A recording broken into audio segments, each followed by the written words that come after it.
Okay, so now we have reached the third section, which is on batch normalization. So far we have covered activation functions, generalized activation, and also we looked at forward differentiation of functions and the reverse mode, which includes the forward pass and the back propagation commonly used in deep learning. So here I'll talk about a very important topic, which is first data normalization and second neural network or layer-wise normalization, which we call batch-based layer-wise normalization. So first, here we're going to look at simple single-layer networks. But before that, let me give you a simple reminder about input data normalization. So data normalization in general is a very powerful concept. It allows you to kind of speed up the convergence of your algorithm. Sorry, guys, I need just to charge my pen for a second. So I'll just keep rolling. So yeah, so when you have an input sample, let's call it X, P here is an input vector. It's a data point or a sample. We have here P samples, okay? So for a sample P, for a particular sample P, I think the screen is not sharing anymore. 1 second, I need to reconnect. Okay.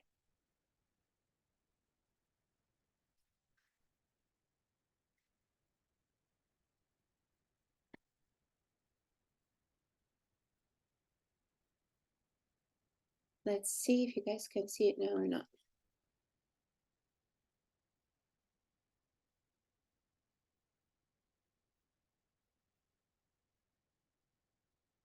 So let's wait for, sorry guys again. I'm gonna resume in a bit because I need to charge my, my pen just takes 30 seconds. And I need to reconnect also my iPad.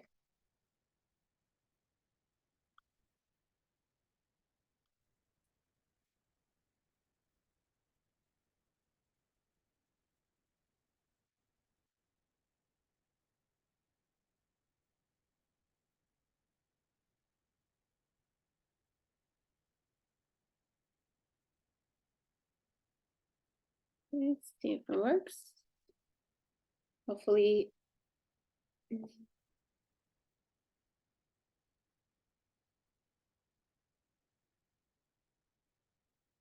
Stop sharing, share again.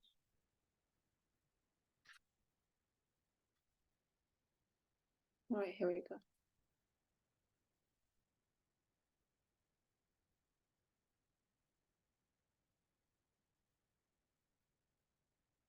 So data normalization step is very important as it allows us to speed up the convergence of any machine learning or deep learning frameworks or models. And this has been shown and proven in several studies. So what is basically standard normalization? Standard normalization, when you, let's say we have here a data set X composed of XP samples from P1 to P. So these are the number of samples.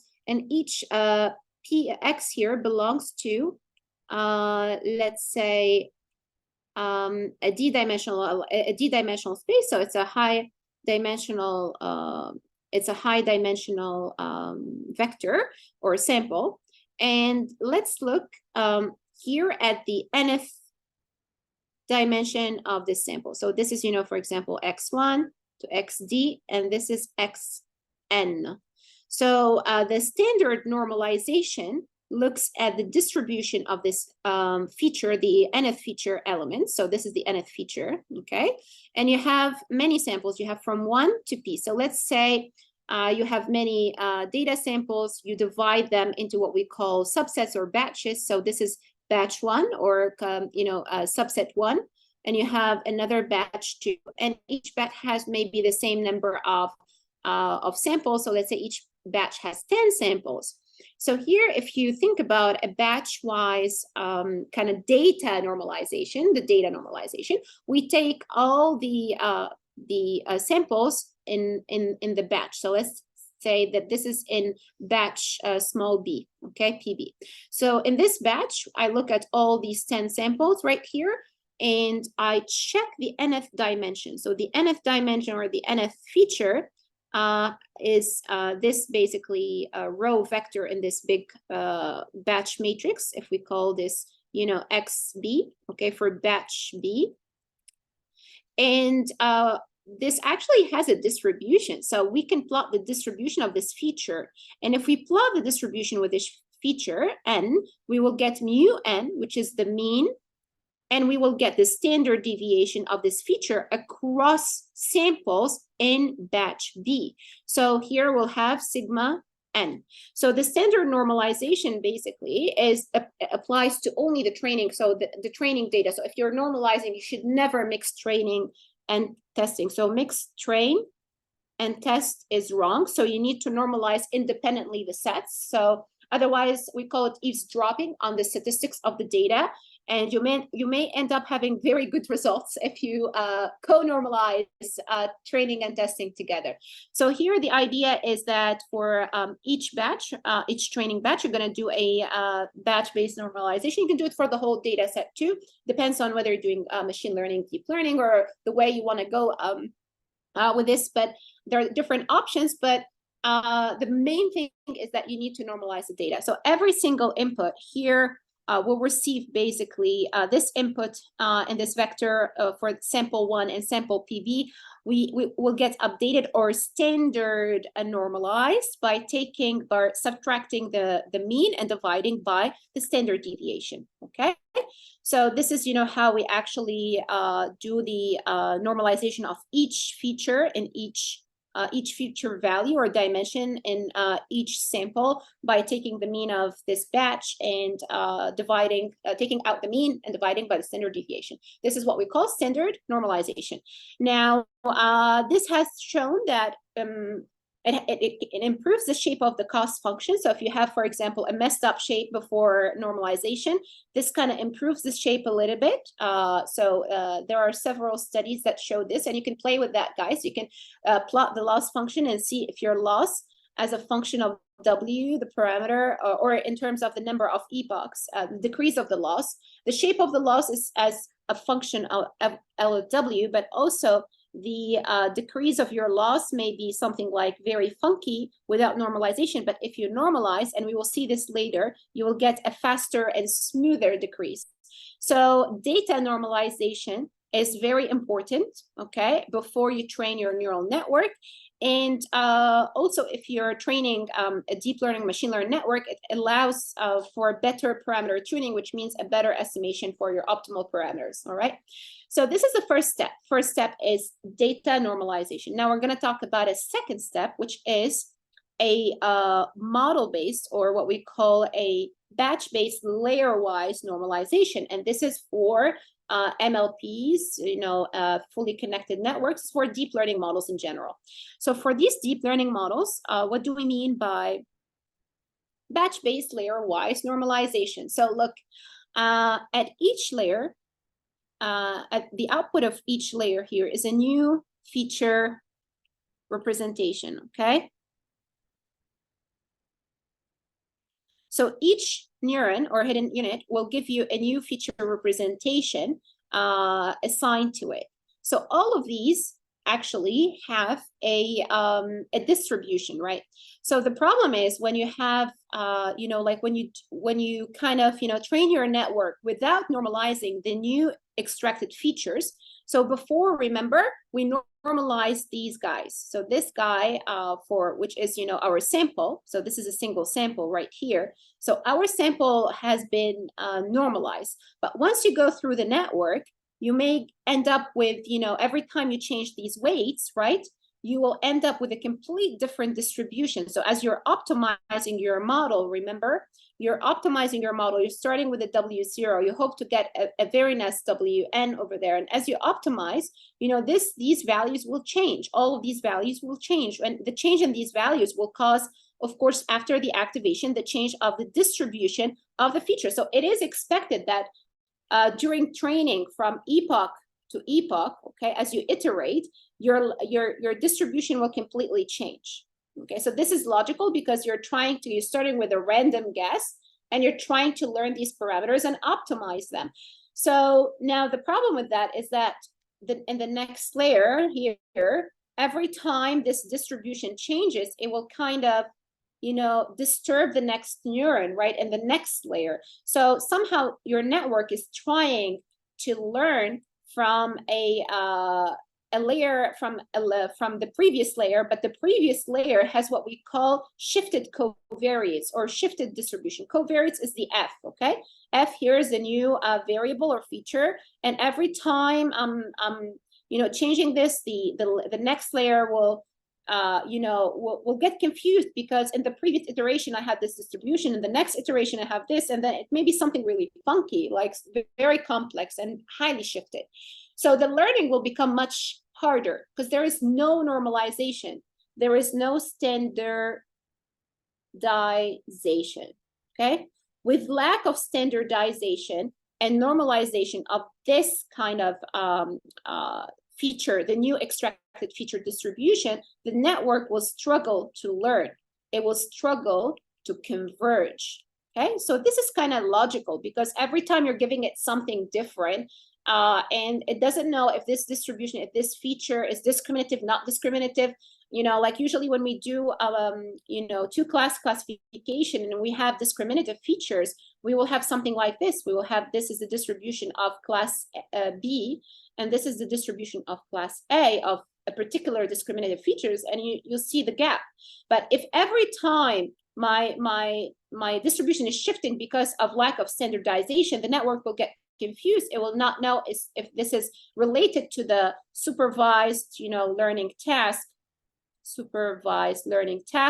or to something else. So it will confuse the network. Okay, cool. So that's why we introduce, or we need to implement what we call or graph into the neural network. You need to graph or embed into the neural network a feature normalization step at each single layer.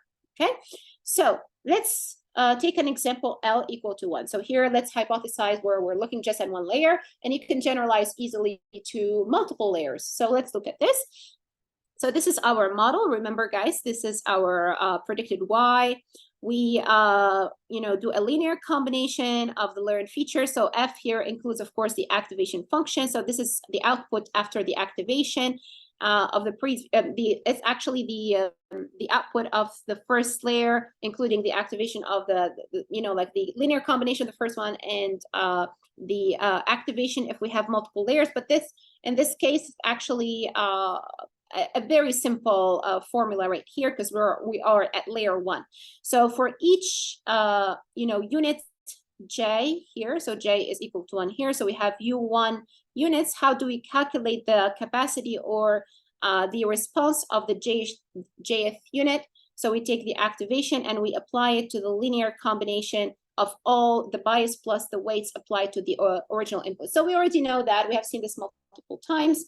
Now, how do we do the normalization? The normalization happens here.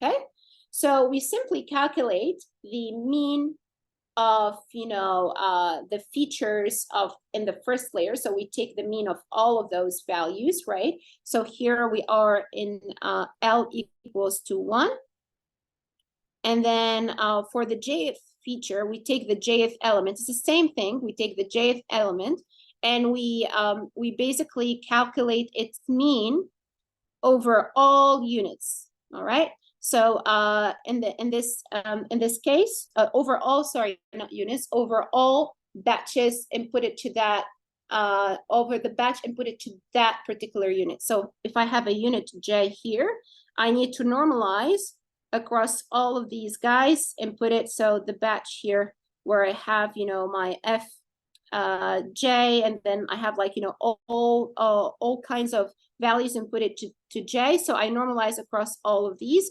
And by removing the mu and normalizing with respect to the sigma, it's the same thing. So basically we normalize the jth feature in the first layer with respect to the mean of this across batch samples.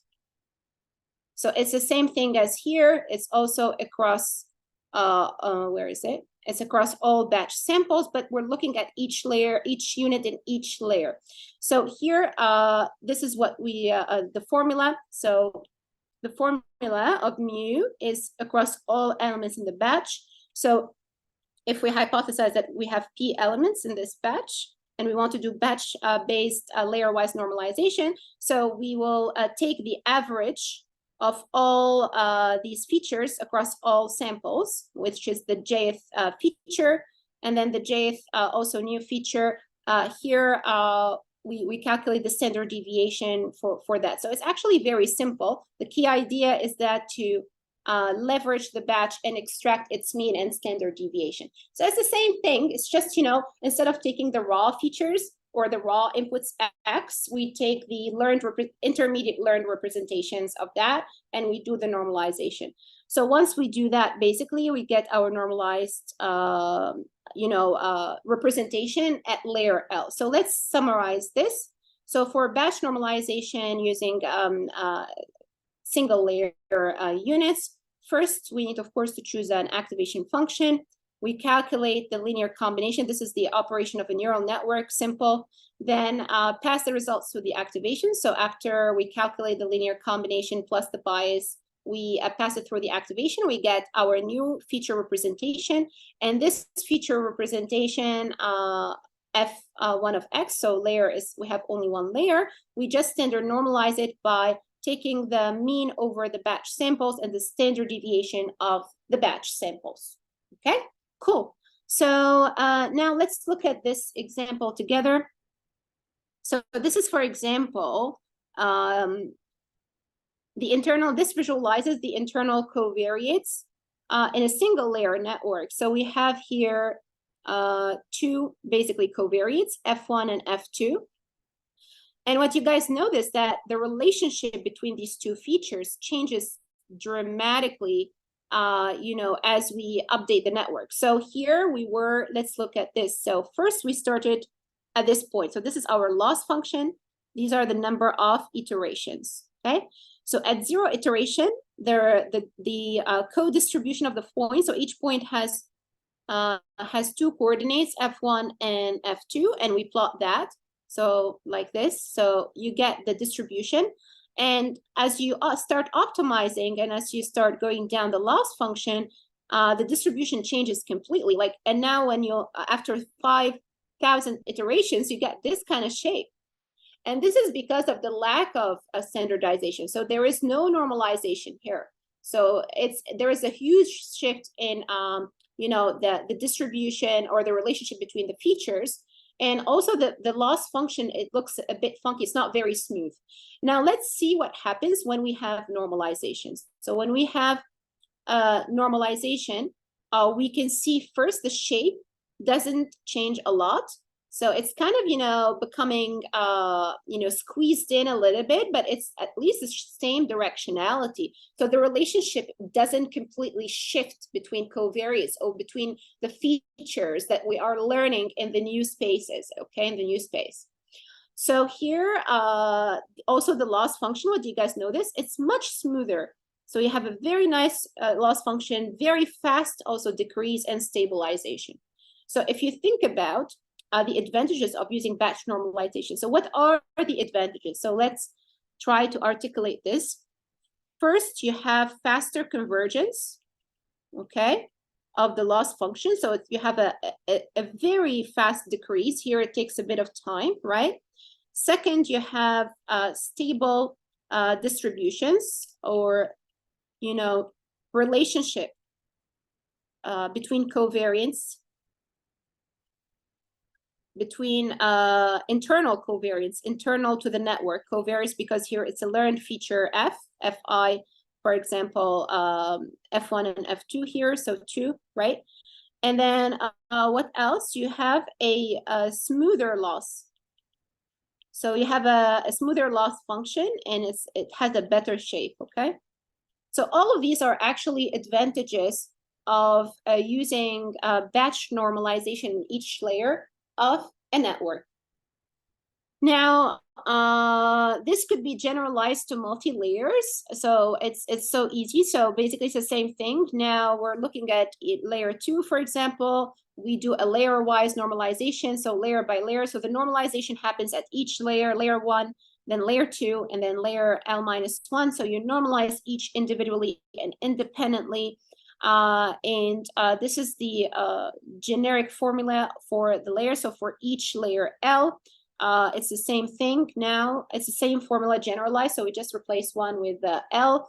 And you can see that we calculate the mean for the representation in the Lth layer across the training samples that we input to the network. Okay, so here we have P training samples. If you're using batching, it would be for one single batch at a time. So now for the algorithm, it's also very simple. So the normalization happens here. Everything else is the same. But there is another variant, actually. So what I want you to look at is this kind of variant. So here we do a linear combination. So instead of just normalizing with respect to the mean and the standard deviation of the learned representations in the Lth layer using the training samples, we do add a new parameters, alpha and beta. So these parameters allow for more flexibility in the normalization and more shifting. The problem is with that is we need to tune those. How are we going to fix those? It's another problem, but there are some variants of normalization. So instead of using a simple standardized or standard normalization, we can do a kind of weighted so it's a weighted normalization, okay? So here we have two plots. One is with just the regular normalization, which means you only take a normalization using the whole data, all right? So this is, you normalize the whole data, the whole training data. And here you do the batch-based normalization. So instead of, taking the whole data and doing, feeding it, the whole data to the network, I feed, the network, I divide the data into batches and I do, batch 1, batch 2, batch, for example, K, and I normalize the data within each batch. So this is actually very helpful because first, you're trying to kind of make your network learn from diverse distribution. It's not only a single distribution here, but smaller distributions. So, and also you're decreasing the you're improving slightly the memory and the compute time. It depends, but the memory, because sometimes you cannot load the whole data. It's impossible because you have thousands of samples and millions of features. So it makes sense to break them down into smaller batches and do this kind of batch-based training. So also you can see that when you do regular training without the regular normalization, without the batches, you have a very low loss. So the loss here, let me choose a different color. So the loss function, the cost, actually the regular one, yes, the cost is very high. Okay, the accuracy is very low over the number of epochs.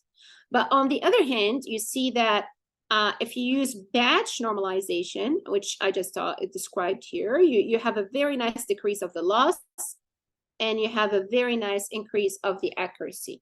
So the neural network is learning very well using this kind of batch-based normalization. So there's so many studies and so many papers and examples on this. So we're going to see that also in the Jupyter Notebook, a few examples for normalization. But here, let me show you an example. So here we have different features. So let's say, for example, this is a feature of layer L1, L3, I think this is L2, and L4. So we visualize the features for each layer. And what you actually notice that with no normalization, when you don't have any normalization, the distribution completely changes across all layers. So the orange layer here is collapsed into a single point, which means all points are over one another, right? So they highly overlap. Here is stretch away. So the shape changes a lot. Here, for example, for the blue layer, layer 1, the early layer, it's like completely shifting, right? And this is as we increase the number of epochs, of course. So this is, with number of epochs or right here. So you can see that the loss also doesn't look nice. So now let's see what happens when we actually do layer-wise normalization, batch-based layer-wise normalization. So we have a very nice kind of also preservation of the total distribution. So the orange is the same, distribution is not shifted. The purple is like, you know, a little bit spread out, but it has the same directionality. Here the blue is also a bit spread out. Here it's slightly different. There is a shifting over there, but it could be that there is an overlap of colors that we don't see.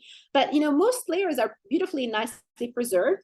And more importantly, you guys, what do you notice with regard to the loss shape? The shape of the loss is like changed. Now we're kind of decreasing faster. So the shape is much nicer, smoother. We have also a fast convergence. And we can, and we have lower errors, okay, lower losses, which means we have a better potential accuracy for potential for generalizability across unseen test sets, okay? So let's finish this with a last remark, and I'm going to show you some cool animations at the very end of all of this. So the last step I wanted to kind of brush over is using early stopping and cross-validation.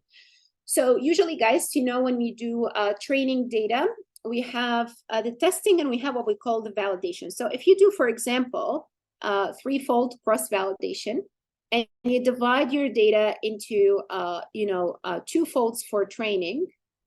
So, okay, so this is the train set and this is the test. So what you can do, you can take 20% of the train test and call it a validation test.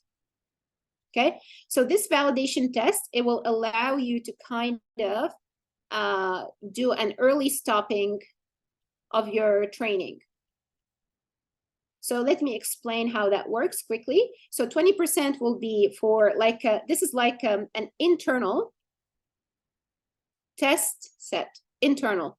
It is drawn from the training set. So now when you train your model, the model will be trained on these guys. So this is what you will train your model on. Okay, so let's use a different, so you train your model on all of this. So you have the training, so we here, for example, we have the original data. Let's say, so we will split the training data and also a sub-validation set. So let's say the original data here, I would say it should not be the full data.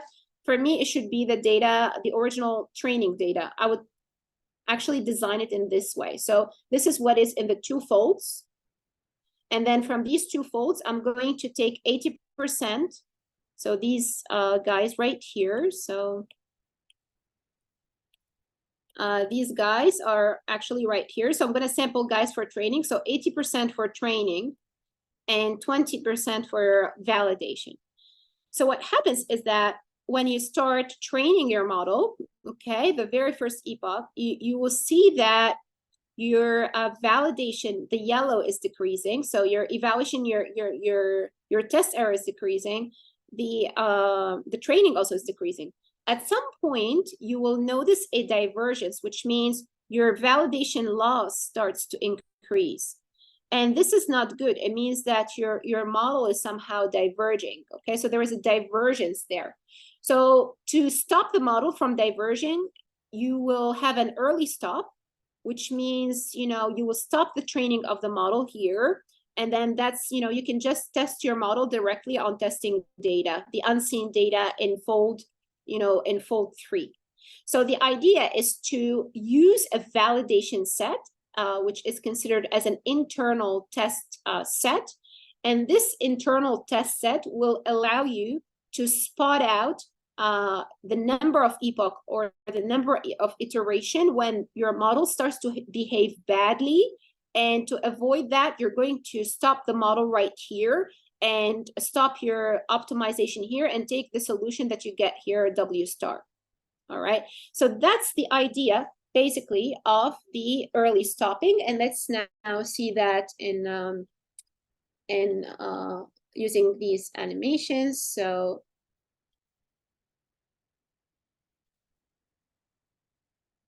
there we go. So yeah, so basically this is, first I will show the single layer network. So the top is without normalization and the bottom figure is with normalization. And you can see how, you know, as you iterate, as you optimize your function, the distributions are completely diverging, right? So you have completely different distributions. So let's start, let me show this again. So the distribution on top is changing a lot, but here is stabilizing. So, and here the loss is really, you know, like kind of, it's not very smooth. It's not decreasing faster, right? So the distribution go from all the way up to the bottom. Here it's more stable. So one last time. See, so it's very stable. There is no big covariate shift of the learned representations in layer 1. Now let's look at this. So we have 4 layers here. Each color denotes a layer in a 4 layer network. And this is a classification problem. So first on top, we will see the loss and the distributions, how they change without normalization, and here with normalization. So there are some changes in the when you do normalization because the network is deeper, it's harder to normalize. There are some shifts because you're having a higher dimensional problem, but still you have some stability towards the end. This one is very chaotic. So let's watch that again. So the blue is moving all the way down to, they're shifting completely. Here at some point, they're stabilizing them towards the end. So over here, at the beginning, it's a bit funky, but then at the end, you end up with very stable distributions. Now, this is the early stop. So let's see, we have the original data, training, and validation. This is a regression problem.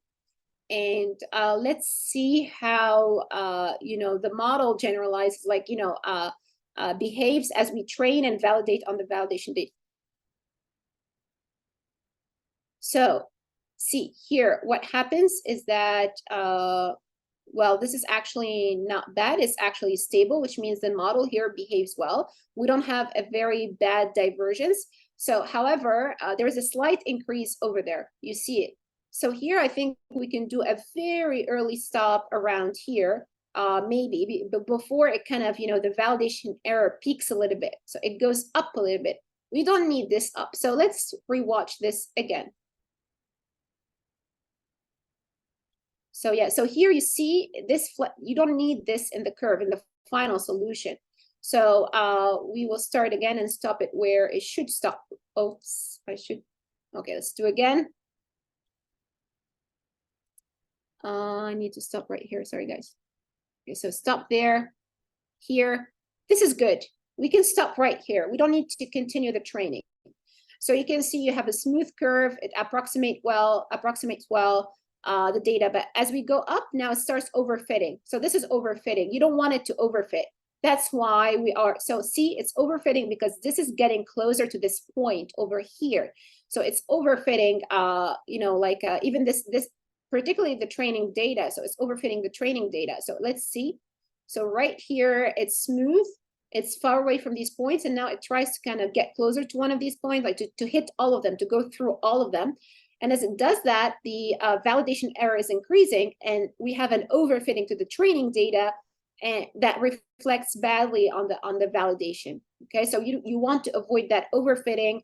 And you can, by stopping earlier. So here, this one is actually not bad, even here. I would say stopping here is good. Okay, cool. So